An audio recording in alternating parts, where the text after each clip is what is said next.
এক বছর কেটে গেছে। ঢোলকপুর আবারও শান্ত হয়ে উঠেছিল। গ্রামের মানুষ আবারও সুখী দিন কাটাতে শুরু করেছিল। প্রতি পূর্ণিমায় মানুষ একটি করে প্রদীপ জ্বালিয়ে ঠুং ঠুং ঠুং সাহুরকে স্মরণ করত। কিন্তু এক রাতে এমন কিছু ঘটলো যা আবারও সবকিছু বদলে দিল। আবারও লাশ পাওয়া যেতে শুরু করলো। প্রতি দুদিন অন্তর কারো না কারো বাড়ির সামনে একটি করে কাটা লাশ পড়ে থাকতো। ভয়ে পুরো গ্রাম আবারও কাঁপতে শুরু করলো।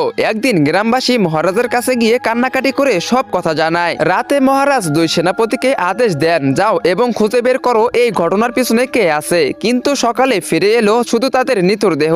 একজনের মাথা নেই, অন্যজনের পা কাটা। মহারাজ বুঝে গেলেন ভয়ঙ্কর কিছু একটা ফিরে এসেছে, এমন কিছু যা শুধু মৃত্যুর খেলা খেলতেছে। তিনি দীর্ঘ শ্বাস ফেলে বললেন, এখন এই যুদ্ধের মুখোমুখি আমাকেই হতে হবে। সেই রাতে মহারাজ গোপনে গ্রামে আসেন এবং একটি গাছের আড়ালে নিজেকে লুকিয়ে রাখেন। কিন্তু যখনই রাত অনেক বেশি গভীর হয়ে যায়, ঠিক রাত 2:30 হঠাৎ চারিদিকে ধোঁয়া ছেয়ে যায় এবং সেই ধোঁয়ার ভিতর থেকে একটি অদ্ভুত আওয়াজ আসে। মহারাজ এটা দেখে কিছুই বুঝতে পারতেছিলেন না। তখনই ধোঁয়ার মাঝখান থেকে বেরিয়ে আসে একটি পুতুল, গোল গোল চোখ, জ্ঞানহীন এক হাসি, কিন্তু চেহারাটা যেন মৃত্যুর পরোয়ানা। পুতুলটি একটি বাড়ির দরজার কাছে গিয়ে শিশুদের মতো সুরে একটি গান গাইতে শুরু করে। আর সেই গান শুনে একজন লোক বাইরে বেরিয়ে আসে এবং মুহূর্তের মধ্যেই পুতুলটি তার মাথা চিবিয়ে খেয়ে ফেলে। লোকটি যন্ত্রণায় ছটফট করতে করতে মাটিতে লুটিয়ে পড়ে। মহারাজ এসব কিছু দেখে একটু ঘাবড়ে যান। তিনি বুঝতে পারেন এর সামনে যাওয়া মানে নিজের মৃত্যুকে নিজেই লেখা। পরের দিন সকালে গ্রামের মানুষ জড়ো হলে মহারাজ তাদেরকে বলেন, এটি আগের ভূতের চেয়েও বেশি ভয়ঙ্কর।